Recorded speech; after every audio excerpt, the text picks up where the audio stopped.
Welcome to my channel. Subscribe to my channel. ಎಲ್ಲರಿಗೂ ನಮಸ್ಕಾರಗಳು. 5ನೇ ತರಗತಿಯ ಕನ್ನಡ ಪಠ್ಯಪುಸ್ತಕ ಭಾಗ 1 ಇದರ 4ನೇ ಪಾಠ ಜೀವದ ಮೌಲ್ಯ. ಈ ಪಾಠದ ಪ್ರಶ್ನೋತ್ತರಗಳನ್ನು ತಿಳಿಯೋಣ ಮಕ್ಕಳೇ. ನೀವಿನ್ನೂ ನಮ್ಮ ಚಾನಲ್ನ ಸಬ್ಸ್ಕ್ರೈಬ್ ಮಾಡಿಲ್ಲ ಅಂದರೆ ಪ್ಲೀಸ್ ಸಬ್ಸ್ಕ್ರೈಬ್ ಮಾಡಿ, ಶೇರ್ ಮಾಡಿ, ಕಮೆಂಟ್ ಮಾಡಿ.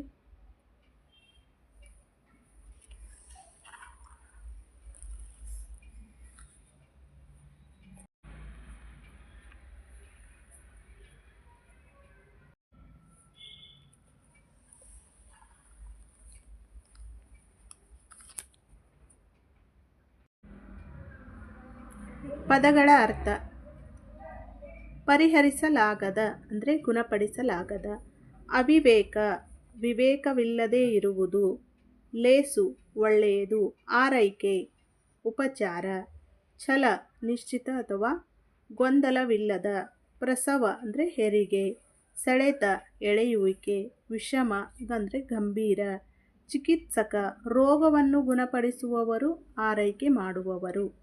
ಆಸ್ಪದ ಅವಕಾಶ. ಅಭ್ಯಾಸ: ಕೆಳಗಿನ ಪ್ರಶ್ನೆಗಳಿಗೆ ಉತ್ತರಿಸಿ.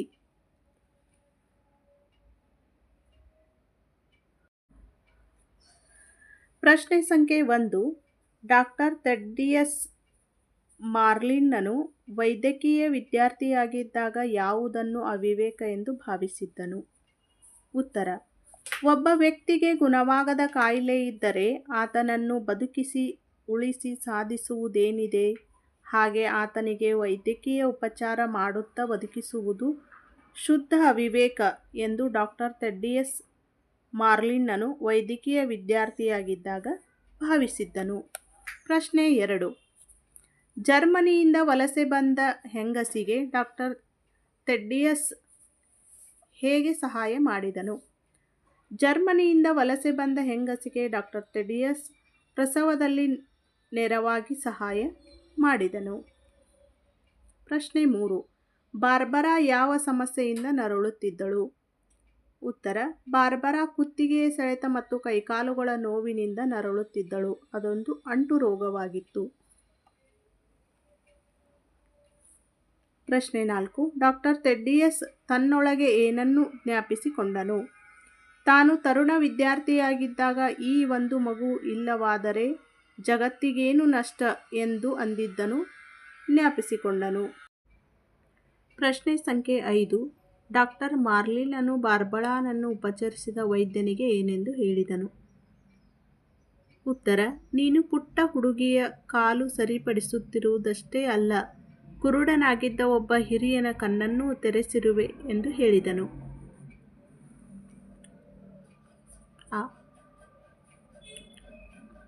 1. ಮಗುವಿಗೆ ಉಸಿರಾಡುವಂತೆ ಸಹಕರಿಸುವಾಗ ಮಾರ್ಲಿನ್ನನ ಮನಸ್ಸಿನಲ್ಲಿ ಬಂದ ಆಲೋಚನೆಗಳೇನು?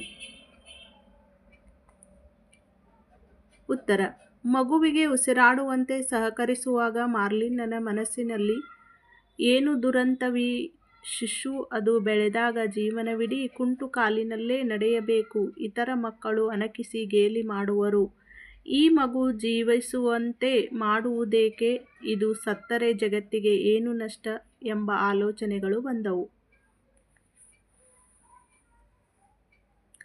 2ನೇ ಪ್ರಶ್ನೆ. ಮಾರ್ಲಿನ್ನನ್ನು ಭೇಟಿಯಾದ ಪ್ರವೀಣರಲ್ಲೊಬ್ಬ ಯಾವ ಸಲಹೆಯನ್ನು ಕೊಟ್ಟನು? ಮಾರ್ಲಿನ್ನನನ್ನು ಭೇಟಿಯಾದ ಒಬ್ಬ ತರುಣ ಡಾಕ್ಟರ್ನಿದ್ದಾನೆ. ಅವನು ಇಂತಹ ಒಂದಿಷ್ಟು ಪ್ರಕರಣಗಳನ್ನು ನೋಡಿದ್ದಾನೆ, ಔಷಧಿಗಳನ್ನು ಕೊಟ್ಟಿದ್ದಾನೆ. ಈ ಕುರಿತು ಒಂದು ಲೇಖನವನ್ನು ಒಂದು ಪತ್ರಿಕೆಯಲ್ಲಿ ಬರೆದಿದ್ದಾನೆ.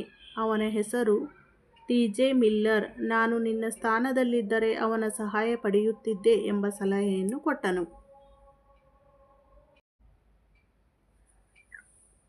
ಪ್ರಶ್ನೆ ಸಂಖ್ಯೆ 2. ಡಾಕ್ಟರ್ ಮಿಲ್ಲರ್ ಮಾರ್ಲಿನ್ನನನ್ನು ಭೇಟಿಯಾದಾಗ ವೈದ್ಯಕೀಯ ವೃತ್ತಿಯ ಬಗ್ಗೆ ಹೇಳಿದ ಮಾತುಗಳೇನು? ಡಾಕ್ಟರ್ ಮಿಲ್ಲರ್ ಮಾರ್ಲಿನ್ನನನ್ನು ಭೇಟಿಯಾದಾಗ ವೈದ್ಯಕೀಯ ವೃತ್ತಿಯ ಬಗ್ಗೆ, ನನ್ನ ಬಳಿ ಬರುವ ರೋಗಿಗಳೆಲ್ಲರೂ ಒಂದಿಲ್ಲೊಂದು ಅಂಗದ ಸಮಸ್ಯೆ ಇರುವವರೇ, ಆಗೆಲ್ಲ ನನಗೆ ನಾನು ಅವರಲ್ಲೊಬ್ಬ, ಅವರ ಮನೆಯ ಸದಸ್ಯ ಎಂಬ ಭಾವನೆ ಬರುತ್ತದೆ. ನನ್ನನ್ನು ಅವರು ಡಾಕ್ಟರ್ ಅಂಕಲ್ ಎಂದು ಕರೆದಾಗ ನನಗೆ ನನ್ನ ಹೆಸರು ತೆಡಿಯಸ್ ಎಂಬುದು ಮರೆತು ಹೋಗುತ್ತದೆ ಎಂದು ಹೇಳಿದನು. ಮಾರ್ಲಿನ್ನನ ಕಂಠ ಬಿಗಿದು ಬರಲು ಕಾರಣವೇನು? ಡಾಕ್ಟರ್ ಮಿಲ್ಲರ್ ಹೇಳುತ್ತಾರೆ, ಮಕ್ಕಳನ್ನು ಭೂಮಿಗಿಳಿಸಿದ ವೈದ್ಯರ ಹೆಸರನ್ನು ಆ ಮಕ್ಕಳ ಅಡ್ಡ ಹೆಸರಾಗಿ ಬಳಸುವುದು ನಮ್ಮೂರಿನ ಸಂಪ್ರದಾಯ. ಹಾಗೆಯೇ ನನ್ನನ್ನು ಭೂಮಿಗಿಳಿಸಿದ ಒಬ್ಬ ತರುಣ ವೈದ್ಯಕೀಯ ವಿದ್ಯಾರ್ಥಿಯ ಹೆಸರನ್ನೇ ನನಗೆ ಇಡಲಾಯಿತು ಎಂದು ಹೇಳಿದನು. ಇದನ್ನು ಕೇಳಿ ಮಾರ್ಲಿನ್ನನ ಕಂಠ ಬಿಗಿದು ಬಂದಿತು. ಈ ನುಡಿಗಟ್ಟುಗಳ ಅರ್ಥವನ್ನು ಬರೆದು ವಾಕ್ಯಗಳಲ್ಲಿ ಬಳಸಿ.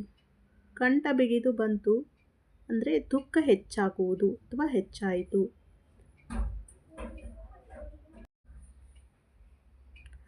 ಪುನೀತ್ ರಾಜ್ಕುಮಾರ್ ಅಗಲುವಿಕೆಯಿಂದ ನಮ್ಮೆಲ್ಲರ ಕಂಠ ಬಿಗಿದು ಬಂದಿತು. ಕಣ್ಣನ್ನು ತೆರೆಸು, ತಪ್ಪನ್ನು ತಿದ್ದುವುದು. ಗುರುಗಳು ಮಕ್ಕಳ ಕಣ್ಣನ್ನು ತೆರೆಸುತ್ತಾರೆ. ಆವರಣದಲ್ಲಿ ಕೊಟ್ಟಿರುವ ಪದಗಳಲ್ಲಿ ಸೂಕ್ತವಾದುದನ್ನು ಆರಿಸಿ ಬಿಟ್ಟ ಸ್ಥಳ ಭರ್ತಿ ಮಾಡಿರಿ. ಇತರ ಮಕ್ಕಳು ಅನಕಿಸಿ ಗೇಲಿ ಮಾಡುವರು. ತನ್ನ ದೀರ್ಘಕಾಲದ ವೃತ್ತಿಯಲ್ಲಿ ಇಂತಹ ರೋಗ ಸ್ಥಿತಿಯನ್ನು ಒಮ್ಮೆಯಾದರೂ ಕಂಡಿರಲಿಲ್ಲ. ಮಕ್ಕಳನ್ನು ಭೂಮಿಗಿಳಿಸಿದ ವೈದ್ಯರ ಹೆಸರನ್ನು ಆ ಮಕ್ಕಳ ಅಡ್ಡ ಹೆಸರಾಗಿ ಬಳಸುವುದು ನಮ್ಮೂರಿನ ಸಂಪ್ರದಾಯ. ವ್ಯಾಕರಣ ಮಾಹಿತಿ. ಕೆಳಗಿನ ಪ್ರಶ್ನೆಗಳಿಗೆ ಉತ್ತರಿಸಿ. ನಾಮಪದ ಎಂದರೇನು? ಉದಾಹರಣೆ ಕೊಡಿ. ನಾಮಪದಗಳಲ್ಲಿ ಎಷ್ಟು ವಿಧ? ವಸ್ತುವಾಚಕ ನಾಮಪದ ಎಂದರೇನು? ಅವುಗಳಲ್ಲಿ ಎಷ್ಟು ವಿಧ?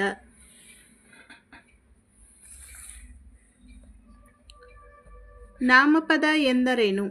ಉದಾಹರಣೆ: ವ್ಯಕ್ತಿ, ವಸ್ತು, ಸ್ಥಳ ಮತ್ತು ಪ್ರಾಣಿಗಳ ಹೆಸರುಗಳನ್ನು ಸೂಚಿಸುವ ಪದಗಳಿಗೆ ನಾಮಪದ ಎನ್ನುತ್ತೇವೆ. ಉದಾಹರಣೆಗೆ ತುಮಕೂರು, ಕಾವೇರಿ, ಮಣ್ಣು, ಆನೆ ಇತ್ಯಾದಿ.